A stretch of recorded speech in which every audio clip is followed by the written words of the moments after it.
పూడి చంద్రశేఖర్ రెడ్డి కాకినాడ మాజీ ఎమ్మెల్యే జగన్మోహన్ రెడ్డి గారికి అత్యంత దగ్గరగా ఉండే వ్యక్తుల్లో ఈయనొకడు. అయితే జనసేన వైఎస్ఆర్సీపీకి ఎలాంటి వారేందో వేరే చెప్పాల్సిన అవసరం లేదు. పవన్ కళ్యాణ్ వర్సెస్ జగన్ అన్నట్లుగా గత ఎన్నికల్లో ప్రచారాలు జరిగినాయి. సో ఎన్నికలు అయిపోయినాయి.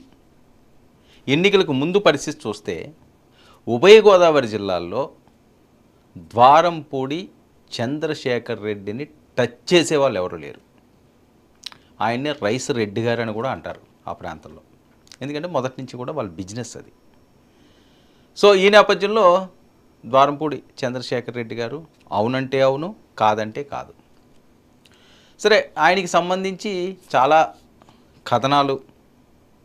కథలుగా షికారులు చేస్తున్నాయి ఎన్నో సంవత్సరాల నుంచి. వాళ్ళ తాతగారి దగ్గర నుంచి కూడా ఉన్న నేపథ్యం.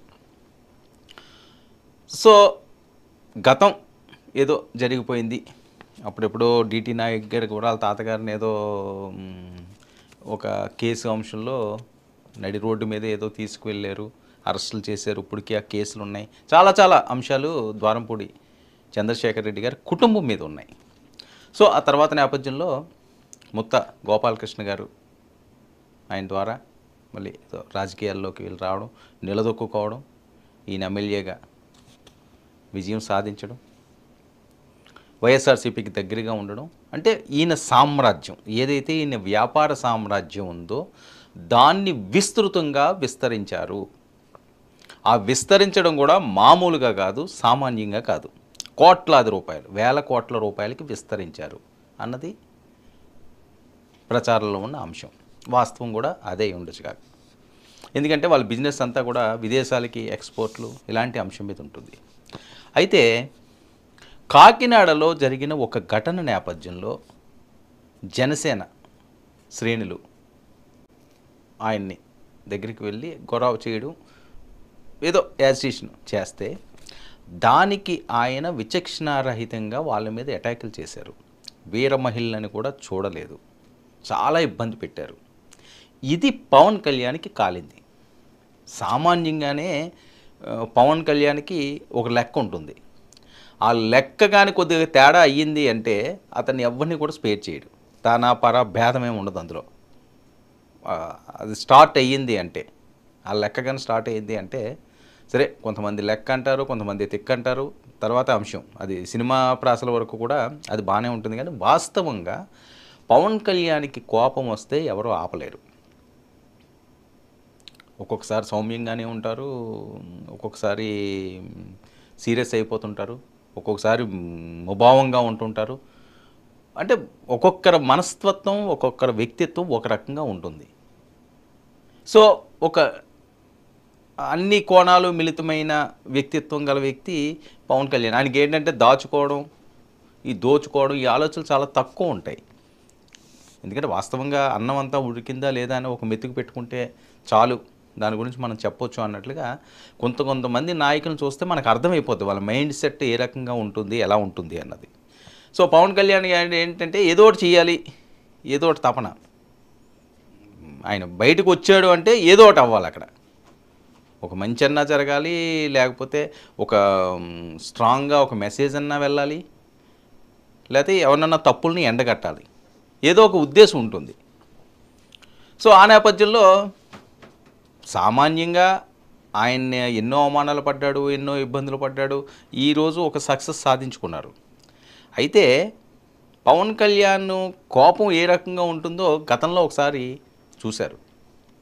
ఎందుకంటే ప్రెస్ మీట్లో భారతదేశ చరిత్రలో ఆ రకంగా అంత ఫైర్ అయిన ఘటనలు చాలా అరుదుగా చూస్తామేమో. చెప్పు తీసుకుండి ఆయన ఇచ్చిన వార్నింగ్ అది ఎప్పటికీ అలా చిరస్థాయిగా మిగిలిపోతుంది రాజకీయ చిత్రపటంలో.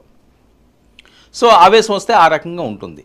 ఆయన ఏంటంటే భరించాడు. ఇంకే ఒక బరస్ట్ అయితే అదొక ఉప్పెల్లాగే ఉంటుంది పవన్ కళ్యాణ్ది. ఎవరో ఏంటి అని చూసే పరిస్థితి ఉండదు. కాకినాడల మరి ద్వారంపూడి చంద్రశేఖర్ రెడ్డికి అసలు పవన్ కళ్యాణ్కి సంబంధం ఏంటి? సంబంధం అన్నది జనసేన కార్యకర్తల్ని, జనసేన వీర మహిళని ఇబ్బంది పెట్టిన దగ్గర నుంచి ఆయనకి ఆ మంట ఉండిపోయింది.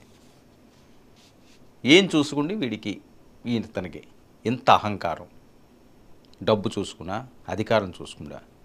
సరే, అధికారం ఈరోజు తంది, రేపు నాకు రాదా? వస్తే ఏంటి?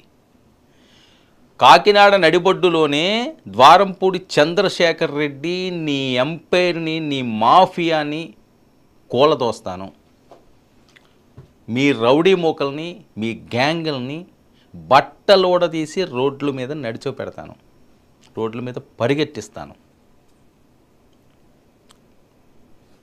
నీ గడ్డ మీదే చెప్తున్నాను. ఇదిగో సవాల్.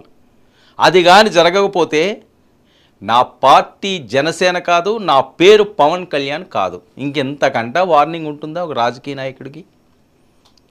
అంటే ఆయన మీద ఎంత కోపం లేకపోతే జగన్మోహన్ రెడ్డి గారి మీద కూడా ఈయన అంతలాగా సవాళ్ళు విసిరుండడు, అంత హెచ్చరించి ఉండరు. ఓకే, కొన్ని ఏ జగన్ అని ఏదో మాట్లాడారు, ఆయన ఏదో ఆయన దత్తపుత్రుడు ఆయన మాట్లాడేవారు. ఓకే, అవి కూడా తప్పే. సరే, అదేదో సాగింది వాళ్ళిద్దరి మధ్యన. కానీ ఈ రకంగా నా పార్టీ జనసేన కాదు, నా పేరు పవన్ కళ్యాణ్ కాదు అని నొక్కి వక్కాడించి ఈయన చేసిన హెచ్చరిక అప్పట్లో ఒక సంచలనాలు రేపింది. సో కాలం మారింది, అధికారం మారింది, పవన్ కళ్యాణ్ అనుకున్నది అనుకున్నట్లుగా సక్సెస్ వచ్చింది. ఇక ఆగుతారా? ఎవరైతే తప్పులు చేశారో వాళ్ళని ఎక్కడున్నా, కలుగుల్లో దాక్కున్నా బయటికి లాగి లోపల తోస్తాం అన్నది వీళ్ళ స్లోగనం. ఆ విధంగానే ద్వారంపూడి చంద్రశేఖర్ గారికి రోజుకొక ఉచ్చు బిగుస్తుంది. ఎలక్షన్లు అయిపోయిన మరుసటి రోజు నుంచే స్టార్ట్ అయింది. ఎందుకంటే నాదెండ్ల మనోహర్ గారు వాళ్ళ సామ్రాజ్యం ఏవైతే ఉన్నదో, వ్యాపార సామ్రాజ్యం, రైస్ రాజ్యం, ఆయన ఎంపైర్ అంతా అదే కదా, అవి రొయ్యల చెరువులు, ప్రాన్స్ కల్చర్ సంబంధించి. సో ముందు రైస్ మీద వేశారు దెబ్బ, మామూలు దెబ్బ కాదు, టన్నులు రైసు. మరి అదంతా కూడా అయింది అని నాదెండ్ల గారు డైరెక్ట్గానే చెప్తున్నారు, వాళ్ళ కుటుంబ సభ్యులకు సంబంధించిందని. అన్యాయంగా దేశ ప్రతిష్టనే నాశనం చేసే విధంగా వీళ్ళ చర్యలు ఉన్నాయి అన్నది ప్రధానంగా వీళ్ళు మాట్లాడుతున్న అంశం. ఇది చాలా కీలకం. విదేశాలకి ఎక్స్పోర్ట్ చేస్తున్న రైసు పేదలదని అంటే చాలా పెద్ద కేసు. ఇది చాలా సీరియస్గా తీసుకోవాల్సింది. అది ఎవరు చేశారా ఏంటి అన్నది అవన్నీ తర్వాత తెలుస్తాయి. అయితే నాదెండ్ల గారు ఇలా ఛార్జ్ తీసుకోగానే మొదటి అటాక్ ఈయన మీదే. అంటే ఒక సవాల్ చేశారు అంటే మరి నిలబెట్టుకోవాలి కదా. ఒక నిలబెట్టుకోవాలి అంటే కక్షపూరితంగా చేస్తే అది వేరే రకంగా వెళ్తుంది. కానీ ఇది కక్షపూరితం కాదు, విత్ ఎవిడెన్స్తో వీళ్ళు ముందుకు వెళ్తున్నారు. పూర్తి ఆధారాలతో, పక్కా సమాచారంతో ఆయనకి బిగిస్తున్నారు. ఒకసారి చూద్దాం మరి ఏంటి ఇందులో ఉన్న లీలలో. 18,000 టన్నుల రేషన్ బియ్యం స్వాధీనమట. 18,000 టన్నులు. ఒకసారి ఊహించండి. కాకినాడ పరిసర ప్రాంతాల్లో రెవెన్యూ, పౌర సరఫరాల శాఖ బృందాలు పలు గోదాముల్లో తనిఖీలు చేస్తే ఇది బయటకు వచ్చింది. 2 గోదాముల్లోనే, ఏదో కాకినాడ సిటీలో ఉన్న గోదాములు కాదు, 2 గోదాముల్లోని 52.39 కోట్ల విలువైన 18.526 టన్నుల రేషన్ బియ్యాన్ని స్వాధీనం చేసుకున్నారు. 52 కోట్లండి పేదల బియ్యం. 52 కోట్లంటే ఎన్ని లక్షల మందికి బియ్యం చేరాలి? అంటే ఎప్పుడు నుంచి సాగుతున్నది ఈ తంతు? లోటస్ మెరైన్ లాజిస్టిక్స్లో 25.18 కోట్ల విలువైన 8.280 టన్నుల రైసు. కాంక్వేర్ గోదాములో 28.21 కోట్ల విలువైన 9,246 టన్నుల బియ్యం స్వాధీనం. ఇది ఈ 2కి సంబంధించి. మరి ఇది ద్వారంపూడి గారి కుటుంబాంది. ఇది పౌర సరఫరాల శాఖ నిర్ధారణ చేసింది. అయితే గత 2 రోజుల వరకు స్వాధీనం చేసుకున్నది 43.43 కోట్ల విలువైన 15,396 టన్నుల రేషన్ బియ్యం. ఈ సరుకు అదనంగా గుర్తింపు.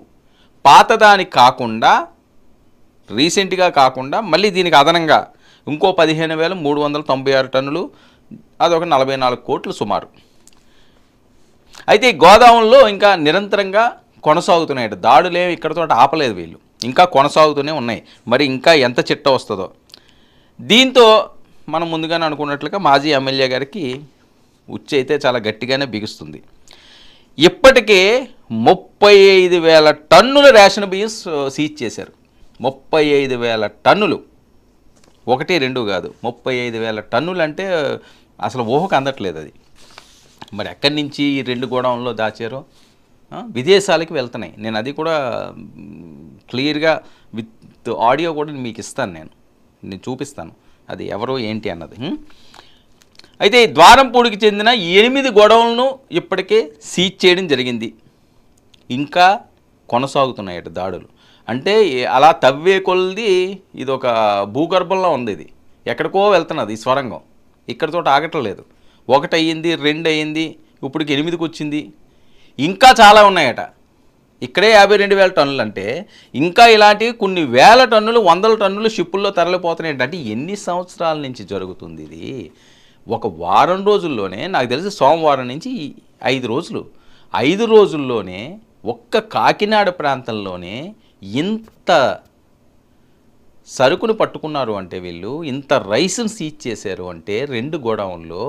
అసలు వీళ్ళు రైస్ సామ్రాజ్యం ఏ రకంగా ఉంది, అసలు దీని మూలాలు ఏంటి, ఎన్ని సంవత్సరాల నుంచి ఎన్ని కోట్లు, అసలు కోట్లు అన్నది లెక్క కట్టగలరా? ఈ ఎగ్జాంపుల్ చూస్తే వారం రోజుల్లో పరిస్థితి అయితే 5 సంవత్సరాలు అంతకుముందు వీళ్ళు వ్యాపారాలు ఎన్నో సంవత్సరాల నుంచి ఉన్నాయి, వాళ్ళ తాతగారి దగ్గర నుంచి. ఈ రోజుది కాదు వీళ్ళది. అంటే అసలు మరి దేశంలోనే ఒక అత్యంత ధనవంతుల కోటలో చేర్చాలేమో మరి లెక్కలు తేలిస్తే. ఆ రకంగానే ఉంది వీళ్ళకి వచ్చే సోర్సెస్. మరి దీని మీద నాదెండ్ల మనోహర్ గారు, ఎందుకంటే మనకి ఎవిడెన్స్ ఉండాలి, ఎవిడెన్స్ లేకుండా ఎవరిని మనం డైరెక్ట్గా అనాల్సిన అవసరం లేదు. వచ్చిన ఆధారాల ప్రకారంగానే మనం ఇది చూపిస్తున్నాం. మరి నాదెండ్ల మనోహర్ గారు మంత్రివర్యులు, మరి ఆయన బయట ఒకసారి ప్లే చేయండి, ఆయన ఏం చెప్తున్నాడో చూద్దాం. 7,615 మెట్రిక్ టన్నులు నిన్న సీజ్ చేయడం జరిగింది. ఈరోజు యాంకరేజ్ పోర్ట్లో కూడా వీళ్ళు ఇదే విధంగా దుర్మార్గంగా వీళ్ళు పేద ప్రజల పొట్ట కొట్టేసి బియ్యాన్ని ఎగుమతి చేసి ఆఫ్రికన్ దేశాలకి చాలా దారుణంగా మన దేశాన్ని కూడా చెడ్డపేట తీసుకొస్తున్నారు. ఎంత అక్రమంగా అన్యాయంగా చేస్తున్నారంటే, అటువంటి బియ్యం సరఫరా చేసి పేద దేశాల్లో అక్కడ భారీ అవినీతికి పాల్పడి వీళ్ళు ఈ విధంగా ఇక్కడ నుంచి ఎక్స్పోర్ట్ చేస్తుంటే వెళ్తే ఈరోజు యాంకరేజ్ పోర్ట్లో నేనే ఆశ్చర్యపోయాను. మొట్టమొదటిసారి ఇక్కడ వస్తున్నాను, విన్నాను ఇన్ని సంవత్సరాల నుంచి యాంకరేజ్ పోర్ట్ గురించి, ఏ విధంగా ఈ ద్వారంపూడి కుటుంబం మొత్తం కాకినాడ పోర్ట్ని కబ్జా చేసి అడ్డాగా చేసి యాంకరేజ్ పోర్ట్ని ఉపయోగిస్తున్నారు అనేది పుంకాలుగా మనం మీడియా సోదరుల ద్వారా చదువుతూనే ఉన్నాం, చూస్తూనే ఉన్నాం. కానీ ఈరోజు మేము సందర్శించినప్పుడు ప్రధానంగా అశోక ఒకటి, తర్వాత H1 ఒకటి, ఈ రెండింటిలో కూడా తనిఖీలు చేసినప్పుడు పబ్లిక్ డిస్ట్రిబ్యూషన్ సిస్టంలో ఉండాల్సిన బియ్యం ఇక్కడ ఆధారాలతో సహా మాకు దొరికింది. సో 2,800 మెట్రిక్ టన్నులు అశోకాలో అయితే H1లో 2,500 మెట్రిక్ టన్నులు, అంటే 5,300 మెట్రిక్ టన్నులు ఈరోజు ఉదయం ఈ తనిఖీలో మేము సీజ్ చేసాం. పోర్ట్ అధికారి గారు కూడా నేను రిక్వెస్ట్ చేశాను, షిప్పింగ్ మొత్తం ఆపేయమని. ఖచ్చితంగా ఇంకా లోతుగా తనిఖీలు చేయాలి.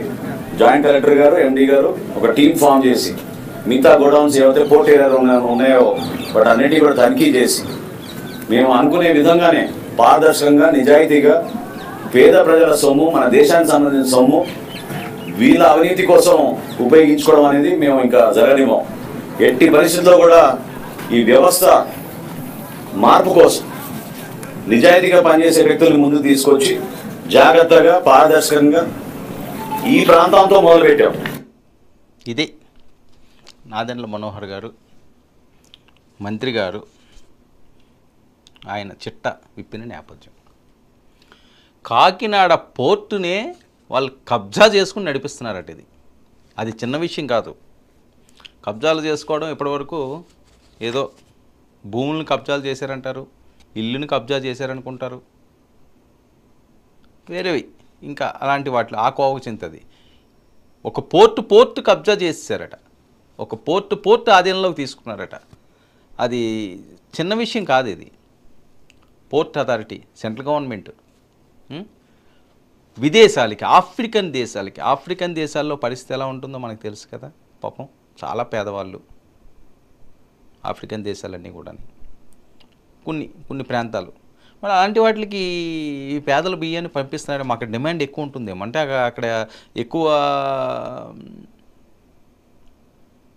ఆదాయం సమకూరే అవకాశం అయితే కనిపిస్తుంది మరి ఈ రకంగా. ఎందుకంటే పేదలకిచ్చి బియ్యం అన్నది అంత గొప్ప క్వాలిటీ బియ్యం అయితే ఉండే పరిస్థితి ఉండదు. సో దాన్ని కూడా ఇన్ని వేల టన్నులు వీళ్ళు ఎక్స్పోర్ట్ చేస్తున్నారు అంటే ఇంకా పేద దేశాలకి దాన్ని తరలిస్తున్నారు. అసలు ఎక్కడికి తరలిస్తున్నారు, వీళ్ళకి వచ్చే ఆదాయం ఎంత, ఏ రకంగా ఎప్పటి నుంచి ఇది తరలిపోతుంది? 2 గొడవల్లోనే ఇన్ని వేల టన్నులు ఉన్నాయి అంటే మిగతా గొడవలన్నీ కూడా వీళ్ళ సామ్రాజ్యాన్ని అంతా కూడా తవ్వితే అసలు మామూలుగా ఉంటుందా? ఇదొకటే కాదు, ఇంకా పోర్ట్లో ఇంకా ఏమేమి జరుగుతున్నాయో. గతంలో ఏదో మత్తు పదార్థాలు వచ్చాయని కాకినాడ పోర్టు బేస్గా చాలా ఇల్లీగల్ యాక్టివిటీస్ జరుగుతున్నాయని కథలుగా విన్నాం కదా.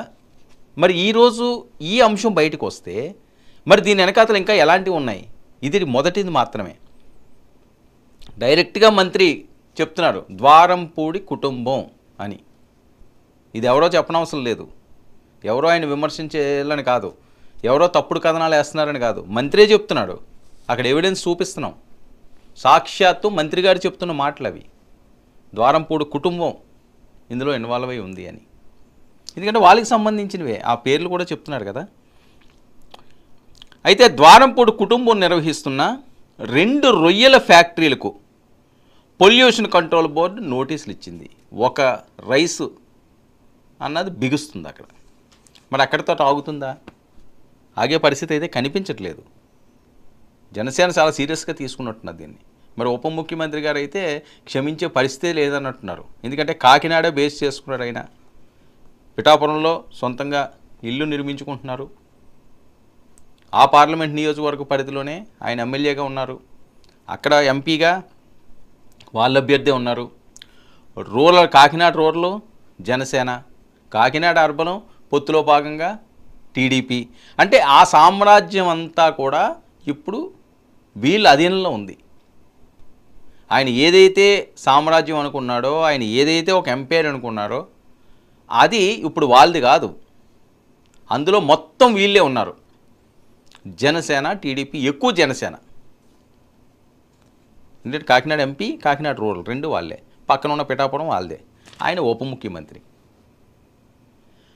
మరి ఇన్ని ఈక్వేషన్స్ అక్కడ వర్కౌట్ అవుతున్నప్పుడు, ఇంత స్ట్రాంగ్గా పొలిటికల్ పవర్ అక్కడ ఉన్నప్పుడు మరి ద్వారంపూడి గారికి ఉచ్చు కాకపోతే ఏమవుతుంది? ఎందుకంటే సామాన్యంగా ఎక్కడా లేదు రాష్ట్రంలో, మీరు గమనించవచ్చు.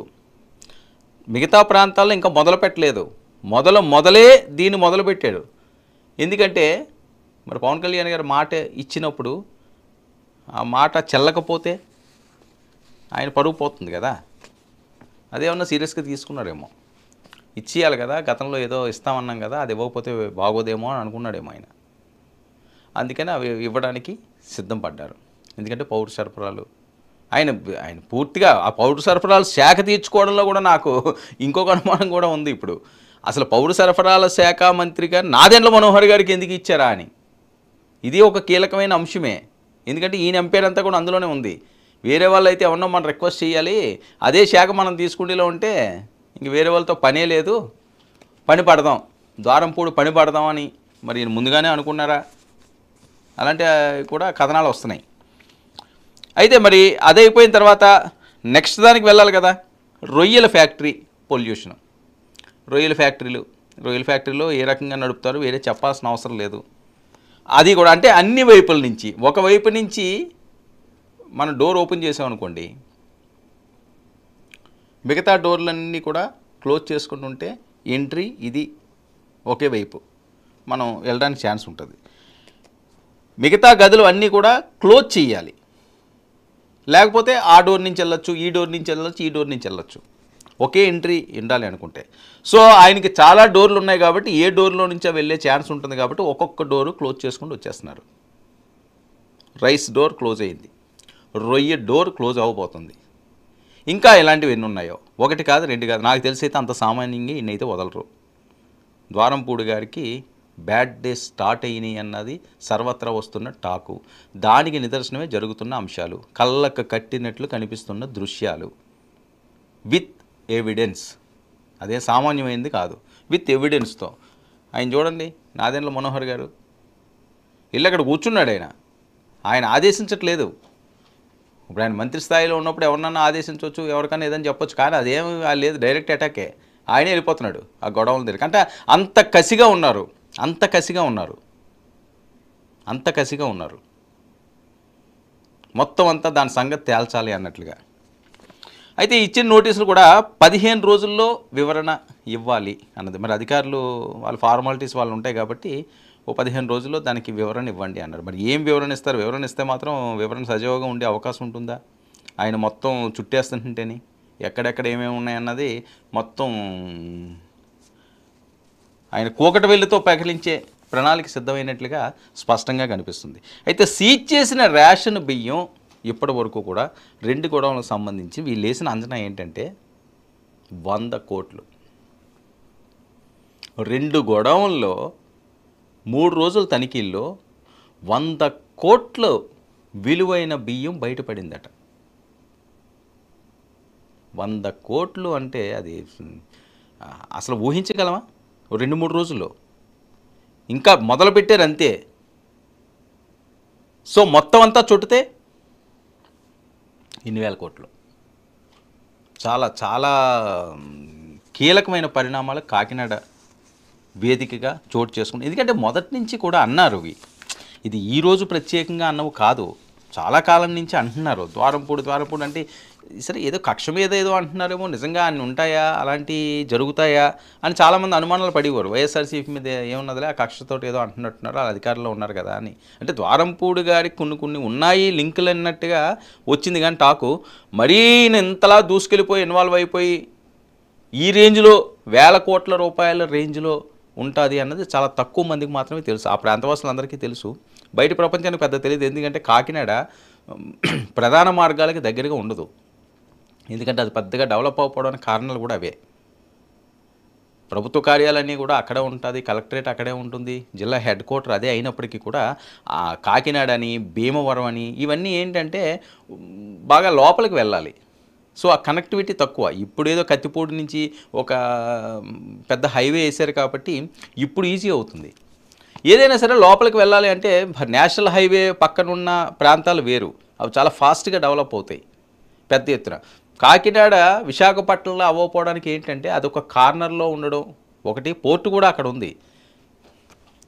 సేమ్ విశాఖపట్నంలో ఉన్నట్టే దానికి కూడా పోర్ట్ ఉంది, మంచి ప్రాంతమే. కానీ అక్కడ యాక్టివిటీస్ అంత ఎక్కువ కాదు. ఎందుకంటే బికాజ్ ఆఫ్ లోపలికి ఉండడం, అది కొద్దిగా డిస్టర్బెన్స్. అది ఏ ప్రాంతానికన్నా సరే అంత పెద్దగా డెవలప్ అవ్వడానికి కొన్ని కారణాలు కూడా ఇవి ఉంటాయి. ఏదైనా నేషనల్ హైవేకి కానీ లేకపోతే ఎయిర్పోర్ట్లకు కానీ ఆ కనెక్టివిటీకి అతి చేరువలో ఉన్న ప్రాంతాలు ఏమైనా చాలా ఫాస్ట్గా డెవలప్ అవుతాయి. సో కాకినాడ ఏంటంటే ఒక దీవిలో ఉంటుంది, ప్రశాంతంగా ఉంటుంది, పెద్దగా కల్లోలాలు ఏవి కక్షలు ఈ టైపు కాదు. సో అక్కడ ఏం చేసినా సరే సైలెంట్గా కూల్గా చేసుకుని వెళ్ళిపోవచ్చు, అంత దృష్టి ఉండదు. మిగతా వాళ్ళు పెద్దగా దాని మీద ఫోకస్ ఉండదు. ఎందుకంటే ముఖ్యంగానే తూర్పుగోదావరి జిల్లాలు అంటే ప్రశాంతతకు మారుపేరు, పచ్చని ప్రకృతి. కాకినాడ అన్నది ఒక బీచ్ ప్రాంతం. రిటైర్డ్ ఎంప్లాయీస్ అందరిది కూడా హ్యాపీగా అక్కడే రిటైర్ అయిపోయిన తర్వాత ప్రశాంత జీవితాన్ని గడుపుతూ అనుకుంటారు. సో అలాంటి ఒక దీవిలాంటి ప్రాంతం అది. సో ఆ ప్రాంతంలో జరుగుతున్న తంతు మామూలు తంతు కాదు, ఇది వేల కోట్ల రూపాయల కుంభకోణాలు, అక్రమాలు. అదిగో అశోక ఇంటర్నేషనల్ అని వేబిల్స్ ఇవన్నీ కూడా చూపించేస్తున్నాడు. ఎందుకంటే ఇప్పుడు ఏదైనా నీటిలోకి దిగినంత వరకు చలి ఉంటుంది అంటారు. ఎంత శీతాకాలంలో ఒకసారి దిగిన తర్వాత ఇంకేం ఉండదు. అలాగే సముద్రంలోకి దూకనం సేపే, దూకిన తర్వాత నువ్వు బయటకు వస్తావా లోపల సస్తావా అన్నట్టుగానే ఉంటుంది. దిగకూడదు ఇందులో కన్నా, దిగిన తర్వాత దాని అంతు చూసేయాలి. సక్సెస్ అంటే అదే. అంతేగాని నేను దిగాను అమ్మ నాకు నొప్పి వస్తున్నదో లేకపోతే నాకు భయం వేస్తున్నదని వెనక్కి వస్తేవంటే నీ టార్గెట్ నువ్వు రీచ్ అవ్వలేదు. జనసేన అలాంటి పరిస్థితి కాదు. వాళ్ళు పట్టారు అంటే కొడతారు ఖచ్చితంగా. వాళ్ళు విని కొట్టాల్సిందే. ఎందుకంటే 10 సంవత్సరాలు వెయిట్ చేశారు. ఒకే ఒక దెబ్బ ఉడుం పొట్టు పట్టినట్టు పట్టారు. పొలిటికల్గా ఎవరికి సాధ్యం కాంది భారతదేశంలో.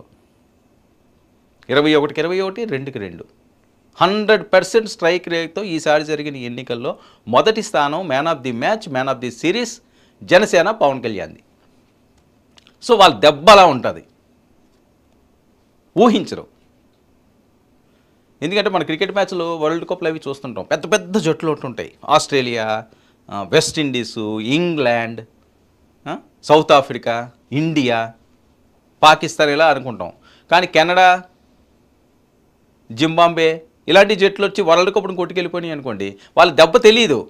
వాళ్ళంతా భారీ ఎక్స్పెక్టేషన్లతో దిగేరు అంటే కసి ఉంటుంది వాళ్ళలోని. దేన్నైనా మనం కొట్టగలవరా అని కాన్ఫిడెన్స్ ఉంటుంది. అలాగే విజయం సాధించడం అన్నది అది చిరస్థాయిగా నిలిచిపోతుంటుంది. ఇప్పుడు వరల్డ్ కప్ ఆస్ట్రేలియా కొట్టిందా, ఇండియా కొట్టింది ఇలాంటివి కొట్టేవనుకోండి, అది రెండోసారి కొట్టారు, మూడోసారి కొట్టారు అనుకుంటారు. కానీ ఎవడో కొట్టనోడు ఒక్కసారి దాన్ని కొట్టాడు అంటే ఆ లెక్క వేరుగా ఉంటుంది, ఆ మజా వేరుగా ఉంటుంది, ఆ కిక్ వేరుగా ఉంటుంది. సో అలాంటిదే ఇప్పుడు జనసేన చేసేది. ఈ కిక్ వేరు. టీడీపీ, వైఎస్ఆర్సీపీ, టీడీపీ, కాంగ్రెస్ వీళ్ళు కొట్టుకోవడం, వీళ్ళు కేసులు పెట్టుకోవడం, వీళ్ళు అడవడి చేయడం అది అయిపోయింది. చూసి విసుగు చెందారు. జనసేన అడుగులు ఇప్పుడు ఇంట్రెస్టింగ్గా మారుతున్నాయి ఆంధ్రప్రదేశ్ రాజకీయాల్లో. జనసేన అడుగులు ఎలాగేస్తుంది, వీళ్ళు పాలన ఎలా చేస్తారు, వీళ్ళు మంత్రివర్గంలో ఏమేమి మార్పులు తీసుకొస్తుంటారు, వీళ్ళు ఎలాగ పాలన సాగించగలరు అన్నది చాలా ఎక్కువగా ఫోకస్ పెడుతున్నది జనసేన పార్టీ. అందులో పవన్ కళ్యాణ్ ఆయన వ్యూహాలు ఎలా ఉండబోతున్నాయి అన్నది. ఆయన ఒక నిత్య విద్యార్థిలాగా తయారయ్యాడు ఇప్పుడు పవన్ కళ్యాణ్ గారు. ఎందుకంటే స్కూల్కి వెళ్ళి విద్యార్థులు బుద్ధిగా ఎలా వెళ్ళిపోయి శుభ్రంగా బుక్స్ తీసుకుంటే ఈరోజు ఏం పీరియడ్, ఏం చేయాలి, హోంవర్క్ ఏంటి ఇది అన్నట్టుగా ఆయన వెళ్ళిపోయి మీటింగులు పెట్టుకోండి చక్కగా. ఆయనకి రానివన్నీ కూడా తెలుసుకుంటున్నాడు. మంచిది, ఇది మంచి పరిణామం. ఇది అందరూ నేర్చుకోవాల్సింది, ఆదర్శంగా తీసుకోవాల్సింది. నీకు అన్నీ తెలియాలని లేదు, తెలుసుకోవాలనుకోవడంలో నీ సక్సెస్ ఉంటుంది. తెలుసుకో, మదించు, శోధించు, సక్సెస్ సాధించు. సో ఇప్పుడు ఆ బాటలో నడుస్తున్నాడు ఆయన student, political student Pawan Kalyan గారు ఇప్పుడు. సో మరి స్టూడెంట్ అయినా నేను విద్యార్థిని కదా అని చెప్పి చేతులు ముడిచి కూర్చుండి ఎగ్జామ్స్ వరకు వెయిట్ చేయటం లేదు. పుస్తకం పట్టిన మొదటి రోజు నుంచి అందులో తప్పులు ఏవైతే ఉన్నాయో, చెదపట్టిన పేజీలు ఏవైతే ఉన్నాయో దాన్ని తుడుచుకుంటా క్లీన్ చేసుకుంటూ వెళ్ళిపోతున్నాడు. అందులో భాగంగానే ద్వారంపూడికి క్లీనింగ్ మొదలుపెట్టాడు. సో ఇందులో నుంచి బయటికి రావడం చాలా కష్టం. మరి ఇలాంటి వాళ్ళు చాలామంది ఉన్నారు. మళ్ళీ వాళ్ళు భరతం పట్టే విధంగా సర్వం సిద్ధం అవుతుంది. మరి ఈ లెక్కలు చూస్తుంటే చాలా షాకింగ్ లెక్కలు ఇవి. 18,000 టన్నుల రేషన్ బియ్యం కాకినాడ పరిసర ప్రాంతాల్లోనే బృందాలు 2-3 బృందాలు కలిపి 2 గోదాముల్లో చేసిన తనిఖీల్లో వచ్చింది. 2 గోదాముల్లో మరొకసారి చెప్తాను, 52.39 కోట్ల విలువైన 18.526 టన్నుల రేషన్ బియ్యం, లోటస్ మెరైన్ లాజిస్టిక్స్కో 25.18 కోట్ల విలువ, 8,280 టన్నుల రైసు, కాంక్వేర్ గోదాములో 28.21 కోట్ల విలువైంది, 9,246 టన్నుల బియ్యం స్వాధీనం చేసుకున్నది. అయితే ఇది ఇంకా నిరంతరాయంగా కొనసాగుతూనే ఉంది. ఇదంతా కూడా మాజీ ఎమ్మెల్యే ద్వారంపూడి కుటుంబీకులకు సంబంధించింది. క్లియర్. ఇది 35,000 టన్నులు ఇప్పటి వరకు కూడా సీజ్ చేశారు. దీంతో పాటుగా 8 గోడౌన్లలో కొనసాగుతున్న తనిఖీలు. 2 గోడౌన్ల లిస్టు మాత్రమే ఇది, గమనించారు. ఇంకా 6 ఉన్నాయి బ్యాలెన్స్. 8 పట్టుకున్నారు. ముందు ఆడాలంటే గ్రౌండ్లో దిగాలి కదా. గ్రౌండ్లో దిగి 50 ఓవర్లు మ్యాచ్ అంటే స్లోగా స్టార్ట్ చేసుకుంటూ వెళ్ళాలి, రన్ రేట్ చూసుకుంటా. సో ఆ రకంగానే ఉంది ఇక్కడ కూడా. స్టార్టింగ్ ఒక 2 పట్టుకున్నారు, ఇంకొక 6 స్టార్ట్ చేశారు. ఈ 6 అయిపోయిన తర్వాత మిగతా ఏమన్నా చూస్తారు. అంటే ఏది కూడా వదలరు, మొత్తం చుట్టేశారు. ఇంకేం లేదు, ఉచ్చేశారు తెలుస్తుంది. అంతేకాకుండా ద్వారంపూడి కుటుంబం నిర్వహిస్తున్న 2 రొయ్యల ఫ్యాక్టరీలు, పొల్యూషన్ కంట్రోల్ బోర్డు దానికి అంటారు. పొల్యూషన్ కంట్రోల్ బోర్డు కానీ ఒకసారి దాని మీద చెయ్యేసింది అంటే అది క్లోజ్ చేయవలసిందే. ఎందుకంటే ఆ రూల్స్ ఎవరు కూడా పాటించలేరు. వాస్తవంగా రొయ్యలు చెరువులు చేసే వాళ్ళందరూ కూడా యాజ్ పర్ నామ్స్ ప్రకారంగా చెయ్యాలి అంటే ఎవరి తరం కాదు. ఎక్కడో ఏదో ఒకటి ఉన్నదేమో కానీ ఏదో ఒకటి లూపు ఉంటుందండి. మనం రోడ్ల మీదకి వెళ్ళాము అంటే బండి వేసుకుని 2 వీలర్ వెళ్తుంటే ఎంత సామాన్య ప్రజలు మీరు చూస్తుంటారు. కారు వేసుకెళ్ళండి, మీరు 2 వీలర్ వేసుకుని వెళ్ళండి, పోలీసు వాళ్ళు పట్టుకుని ట్రాఫిక్ పోలీసు అది ఎంతో కొంత ఫైన్ వేయాలి అంటే మీకు ఏ ఉన్నా ఫైన్ పడుతుంది, ఏ ఉన్నా. ఎందుకంటే ఆ రూల్స్ అన్నీ మనం చదవం. దానికి బండికి ఉండవు, అవన్నీ కూడా మనుషులకి ఉండవు, బండికి ఉండవు, అన్ని రూల్స్ ఉంటాయి. ఆ రూల్స్ ఎవరి దగ్గర ఉండవు. బెల్ట్ కట్టుకోకపోతే ఇంకోటి అంటారు, ఆ సిగ్నల్ అంటారు, ఈ సిగ్నల్ పని చేయలేదంటారు, ఆ హార్న్ బాగాలేదంటారు, లేకపోతే ఈ మడ్గర్లా ఉన్నదంటారు, ఈ కలర్ లేదంటారు, నెంబర్ ప్లేట్ అంటారు, హెల్మెట్ లేదంటారు, హెల్మెట్కి ఉక్కు పెట్టుకోలేదంటారు, ఆ హెల్మెట్ కాదు ఐఎస్ఐ మార్కు హెల్మెట్ కాదంటారు. ఇంకా అది చెయ్యాలి అనుకుంటే మొత్తం ఏదన్నా సమర్పయామే ఇచ్చేయాలి. ఇంక అందులో ఏమి మొహమాటం ఏమి ఉండదు. ఫిక్స్ అయితే ఇది కూడా అంతే. పొల్యూషన్ కంట్రోల్ బోర్డు వాళ్ళు ఒకసారి కన్ను వేసారు అంటే క్లోజ్ చేయాల్సిందే అది. ఎందుకంటే ఇంక టార్గెట్ కదా, తెలుస్తున్నది కదా, ఎక్కడెక్కడ ఏవైతే మూలాలు ఉన్నాయో మూలాలన్నింటినీ పడగొట్టాలి, ఆ పొగరు దించాలి అని డైరెక్ట్గా ఆయనే చెప్తున్నాడు కదా. నీ అహంకారం ఏంటో నేను చూస్తాను, నేను దించుతాను అని చెప్పి సవాల్ విసిరి ఉప ముఖ్యమంత్రి హోదాలో కూర్చుండి అసలు ఊహించిన మ్యాండేట్తో 164 సీట్లలో కూర్చున్న వాళ్ళని ఎవరు ఏం చేస్తారు, ఎవరు అడ్డుకుంటారు, ఎవరు మాట్లాడతారు, కక్ష సాధింపు అంటారు, ఇంకోటి అంటారు, 2 రోజులు అంటారు, ఊరుకుంటారు. గతంలో ఏం చేశారు వీళ్ళు? అంతే కదా. వాళ్ళు ఉన్నప్పుడు వీళ్ళని చేయలేదా? ఏమైంది? కేసులు పెడితే కేసులు పెట్టించుకుంటారా? ఎవడంటాడు మాట? అధికారం ఉన్నవాడిదే చెల్లుబాటు అవుతుంది. అయితే 15 రోజుల్లో వివరణ ఇవ్వాలి అన్నారు. అయితే మొత్తం సీజ్ చేసిన రేషన్ బియ్యం విలువ మాత్రమే 100 కోట్ల రూపాయలు. ఇదండి ద్వారంపూడి గారికి బిగుస్తున్న ఉచ్చు, ఆయనకి తగిలిన దెబ్బలు. మొన్న వాళ్ళు ఫాలోవర్ ఎవరో ఇంటి గొడవలో ఇరుక్కున్నాడు, అక్కడికి ఈయనేదో వెళ్ళారు. ఈయన వెళ్తే పాపం పోలీసులు లాగేశారు. అయిపోయింది. సలాములు చేసి వాళ్ళు, సెల్యూట్లు కొట్టి వాళ్ళందరూ కూడా పక్కకి లాగేశారు ఏమీ కాకుండా. ఇప్పుడు ఆయన సామ్రాజ్యం ఏమైతే ఉన్నదో ఒక్కొక్క వాళ్ళు కొట్టుకుంటూ వెళ్ళిపోతున్నారు. సో మరి నెక్స్ట్ ఎవరు? ద్వారంపూడి గారిని గతంలో హెచ్చరించినట్లుగా పవన్ కళ్యాణ్ గారు ఎక్కడైతే హెచ్చరించారో అక్కడే ఆయన పతనానికి పునాదులు వేస్తున్నారా అన్నది ఇక్కడ జరుగుతున్న అంశం. మరి దీన్ని ఏ రకంగా అడ్డుకుంటారు? మరి జగన్మోహన్ రెడ్డి గారు మళ్ళీ ఏమన్నా రంగంలో దిగుతారా? ఆయన ఏమన్నా మళ్ళీ మాట్లాడతారా? మరి ద్వారంపూడి బయటకు వస్తే ఎలాంటి కేసులు ఇరికిస్తారు? ఆయన పడే శిక్షలు ఏంటి, సెక్షన్లు ఏంటి? చాలా ఆసక్తికరంగా ఉభయ గోదావరి జిల్లాలో ఎక్కువగా వినిపిస్తున్న వాయిస్ ఇది. మరి చూద్దాం దీని